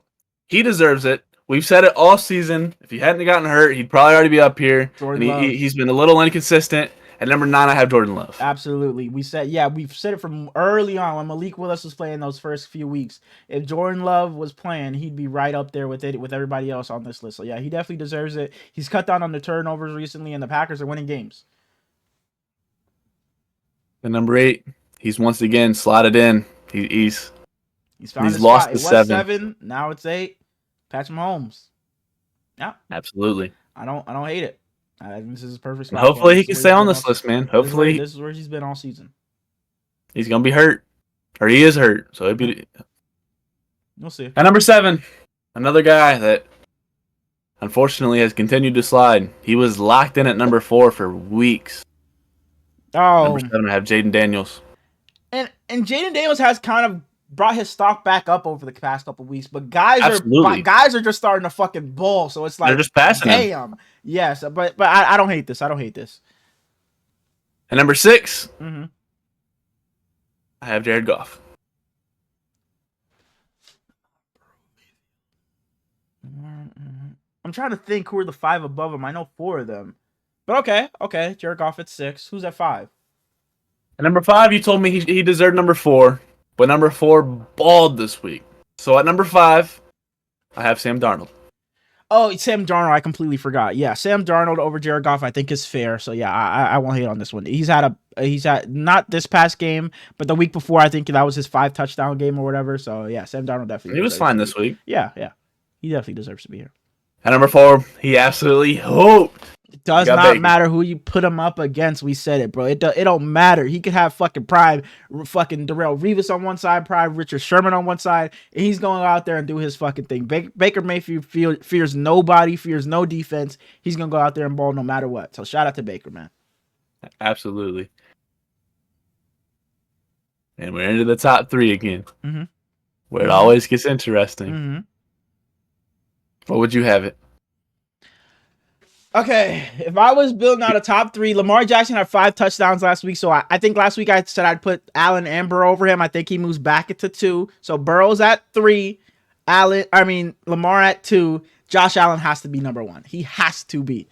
He's playing the best. And my list has not changed from last week. I have at number 3 Joe Burrow. At number 2 I have Lamar Jackson, and at number 1 I have rightfully so. I think Lamar's little skid, if you want to call it that, just came at a bad time, especially in terms of the MVP race. Because I think if this would have happened early in the season, in weeks 2, 3, and 4, or something like that, nobody would remember it anymore. Because Josh Allen has a game where he was fucking 9 for 30 against the Texans earlier this season. It was just early. The Ravens stomped them early in the season, but it was like you said, it was early in the season, so people forget that. It's more so recency bias, and not that it's a bad thing in this case. Josh Allen's been superhuman. He's had 6 touchdowns, put up 48 points against the Lions. So, yeah, I think Josh Allen should be number 1, and I think he definitely deserves it. Lamar, you're right there. It's not like you're far behind. You're right there, but Josh Allen is just holding it down for now. So, I like the list, though. All I got. All right. Last thing I want to say about football before we move on to small talk. We had it a couple weeks ago. Haven't had it since, but we got small talk this week. Bring it back. Yep. My boy, Aaron Noland, entered the transfer portal. He was a 5-star coming into Ohio State. 5-star coming into Ohio State. He was the 5th-ranked quarterback in his class. He's got 4 years of eligibility left. He's going to go somewhere and be great. Aaron Noland, I'll talk to you on Friday as usual. I love you. I'm rooting for you. I will continue to root for you the entirety of your career. Crazy thing is I hate left-handed quarterbacks. Hate them. And he's a left-handed quarterback. But he's gonna be great. All right. Small talk. Oh yeah. Herlin's text me while I'm at work. What's the Thursday night game this week? Wait, no. Oh, sorry. Thursday night game is probably that one team against Broncos, that one Chargers. other team. Broncos Chargers. Pretty decent game. That could be a pretty decent game, but knowing how Thursday night football gets down, it's gonna be 17 to fucking 10. But that's crazy. That's crazy. Because I have hated on them for so long. I've hated on them all season. I wanted them to lose this week, and I have rooted for the Chargers all week. Or not all week. I'm sorry, all year. Unfortunately, I refuse to give up on him. Joe, I'll talk to you on Wednesday. I'm rooting for you. They got a little bit of life, so I'm hoping the Chargers fall down. I'm going to take the Chargers here because they've just been on this skin, and I just don't think Jim Harbaugh is going to allow this to continue. I think their defense is going to be, come out and, want to make a statement after what Baker Mayfield did to them this past Sunday. And after what Bo Nix showed on tape last weekend, they're definitely coming in there licking their fucking chops, saying if he's throwing 3 interceptions against the Colts, we can pick him off fucking 5 times. So I expect the Chargers to come out here in their defense to get back to what they were all season and make life tough for Bo Nix in that non-existent run game. So give me the Chargers. Justin Herbert, bounce back, baby. Now let's get into small talk. And honestly, I want to pick the Chargers, but my heart has to pick the Broncos for the Bengals. All right, yeah. Harlan was texting me while I'm at work, he wanted to wear the Santa hat all December. Oh yeah. So it's like there's not really a need for that. You're pushing it a little bit too much, but now would be a good time. And so I had planned on getting it Saturday. As I said, I was going to go Christmas shopping. I'll pick one up tomorrow, but I stop after work at Kroger. I don't know if Kroger's like a big time store around you, but I stop at Kroger, and they don't have any Santa hats. So it's like, damn.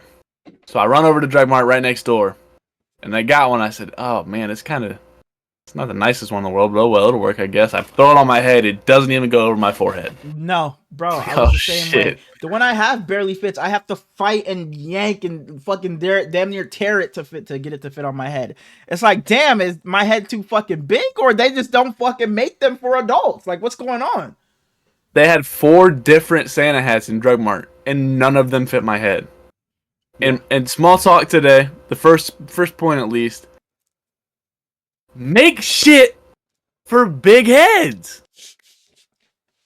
Like why do we have to stress out on whether something's gonna fit or not, bro? That's the first point of small talk today. Okay. Yes. But no, I definitely felt the same way because me and the guys were filming some Secret Santa stuff, so I wanted to go out and get a Santa hat. I run to a fucking family. I just know our boy Joe relates to this. His head big as hell too. Wow, that's a crazy stray. I'm sorry, Joe, but I ran to Family Dollar because you know what? Why go to CVS and spend $10 on a fucking Santa hat when I can run to Family Dollar and get one for $1 or $2? So I go to Family Dollar and boy, that shit doesn't even get to my fucking like a start of my forehead. So I drop that shit right back down and I'm like, fuck it. I'll go spend the $10 at CVS. I get to CVS and I'm fighting to pull it over and it says large. It says large. So I'm pulling through I'm like, maybe there's an XL back here or something. Boy, the highest it went was fucking large. It was small, medium, and large. That's it. So I put the large one back on my head and I'm fighting with it in the store and I'm like, damn. This is really as big as it gets. And you seen my shit. It's fucking long. It looks like a fucking elf hat or some shit. It's like falling to my knees.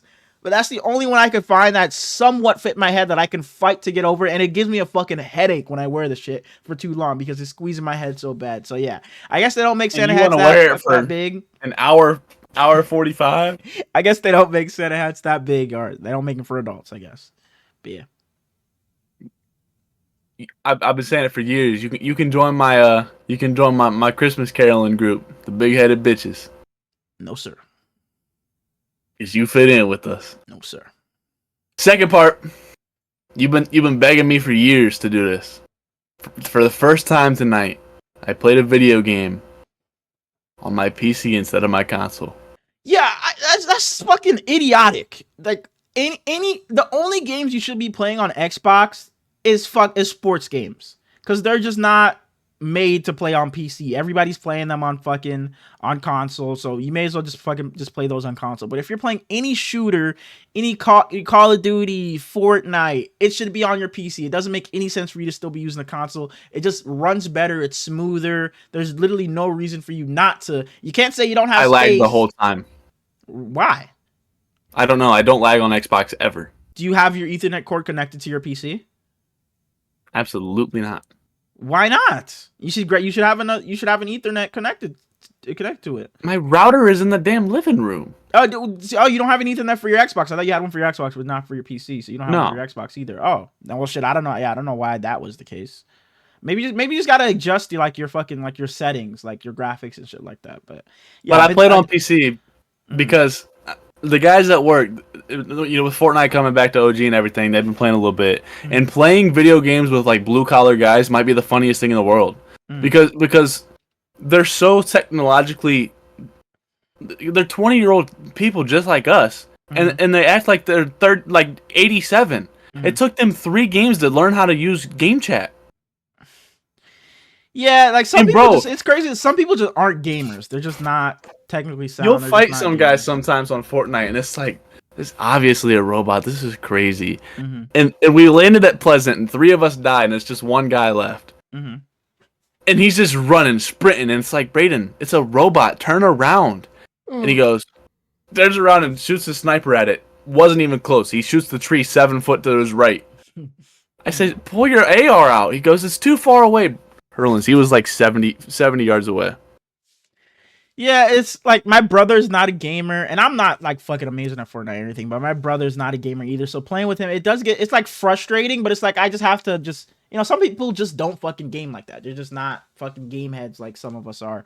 So it's like I can't be mad at him. Yeah, I can't be mad at him, but it's also frustrating at times when it's like I'm fucking counting on you. We're playing duos or some shit. It's like, fuck, I know if I go down, it's GG's. I may as well go back to lobby and ready up for the next game.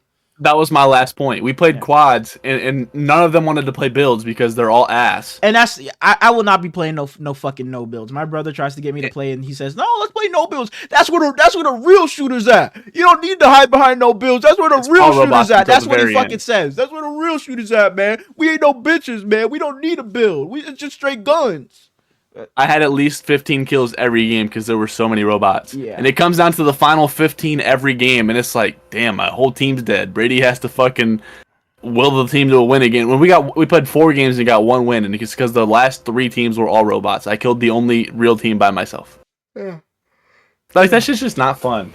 Last thing I want to say before we move on is all roads should be 2-lane traffic. Like both sides. Because there's no way it's raining a little bit.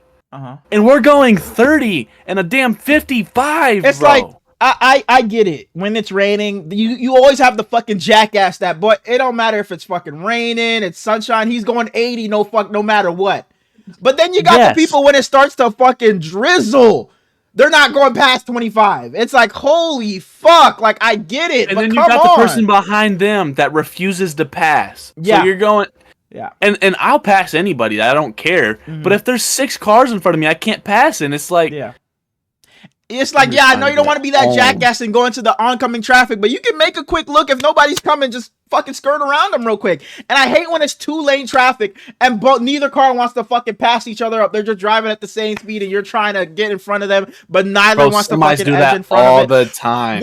When it's 2 fucking trucks and you're just stuck behind them, it's like they're fucking chit-chatting with each other because they're both fucking truck drivers. It's like, holy fuck, man, come on, fucking radio each other, man. Get the fuck out the way. But no, I definitely feel you in that case about but all roads should be two lane. But yeah. Last question. Yeah. I saw it on the breadbasket. Their podcast, and I was listening to it at work, just giggling, bro. How long could you stay in a roundabout until someone got suspicious? I always see this shit. Like, how long could you never cough again before you realize something was up? How long could you stay in a roundabout? Yeah, ask it again. Ask it again. How long could you stay in a roundabout until someone got suspicious? Okay, so it's like you go in once, you make your first, like, let's say your first 3, it's like, oh shit, he was indecisive, maybe he forgot something, he didn't know if he wanted to go back. But after like fucking 7 spins, it's like, all right, this guy's just being a jackass and just having a time. But who's gonna see you in there that long? Because the person, they're just gonna go around and then go. They're going to see it for a split second. It's like, damn, what the fuck's he doing? And then they're just gone and they forget about you. No, you're right. Maybe like the front desk person will see you. So I guess if there's no like person at the front fucking of the hotel, wherever you're getting into, you could probably be in there for a little while until whoever fucking went in comes back out and you're still in there. What are you thinking a roundabout is? Like I'm thinking about the revolving door. Like in your car, a roundabout. Roundabout when you're driving. I'm thinking about the revolving door. Like how long can you go into that door? Because it fits with the damn 2-lane traffic. It's still driving, bro. Bro, I'm tweaking. I was thinking about the fucking door. Like, that little spin door. Bro, the lady at the front desk is looking at you like you... Bro, what is he doing? That's why I was like, oh, you can go in 2 times, maybe 2 spins. It's like, oh, he forgot. But no, you're talking about a roundabout. Bro, you can go roundabout all day. You could literally go all day until somebody is like, "What? Hold on, what the fuck? Was this the car that was not going I saw him yesterday?" there yesterday. It might take a couple days because the other person might be like, "Oh, we just caught him. We just saw him at the same time. I'm getting off of work at the same time as him." It might be longer than that, to be honest. It might have to be someone walking on the road. Like they're walking on the sidewalk to notice. Like, okay. Yeah. But if someone's driving, it might take a few days. It's like, holy shit, we're just getting off of work at the same time. But if someone's walking, on our way to work, we're getting off at the same time. But yeah, if you can do it for days before someone even calls you out about it. Yeah, you can go for a going while. around that for 3 weeks. Yeah, and no one would ever know. It's like, oh, we're getting off at the same time. It's you again. Like, I hope you had a good shift. So yeah, just wave at yeah, him. just wave at them. Yeah, unless someone's walking, I think you could go for a while before anybody says anything. I'm tweaking, bro. I thought you meant the fucking revolving door shit, bro. But I hope you guys enjoyed another review episode in the books. We'll see you guys on Thursday after Thursday Night Football for our preview of Week 16. Only 3 weeks left. As he said, check out the TikTok. Leave us a like. Leave us a comment. We're hoping you made it through in the playoffs for your fantasy. I was just about to say good luck to everybody in the second round of the fantasy playoffs or your fantasy Super Bowl, whichever one you're in, because I know some 8-man leagues and may go into the fucking Super Bowl or whatever. So good luck to everybody out there. Oh, yes, Morgan. I'm sorry. Morgan asked me this week. Did he lose? Morgan's been asking me like for fantasy stuff all season, literally all season. Morgan asked me this week, Amari Cooper or Michael Pittman. I go, it's tough, but give me Amari Cooper. It's Bills Lions should be a shootout of a game. It was an absolute shootout. I was right. But Amari Cooper didn't get a fucking target. Amari Cooper had a donut. I texted Morgan. I texted him as I was getting off of work. I was like, holy shit. I told Morgan to put in Amari Cooper. Let me see how he did. I was like, damn, I lost you this week, huh? He was like, yeah, Amari Cooper had 0, but I would have lost regardless, so it didn't matter because he had Jalen Waddle who got hurt. So, I was going to say, I hope he won. Yeah, no, he lost. So, Morgan, I'm sorry, man. I tried. I was there for you all season. I was rooting for you, Morgan, but, we'll be back next year. I'm going to go win this ring for you, man. But to everyone else. No, you ain't. To everyone else, we'll talk more about Smallz and I's, upcoming playoff matchup in the next episode, because then we'll actually see the matchup and all that. But we'll see you guys on Friday. Holy shit, for our Week 16 preview. And we love you. Peace.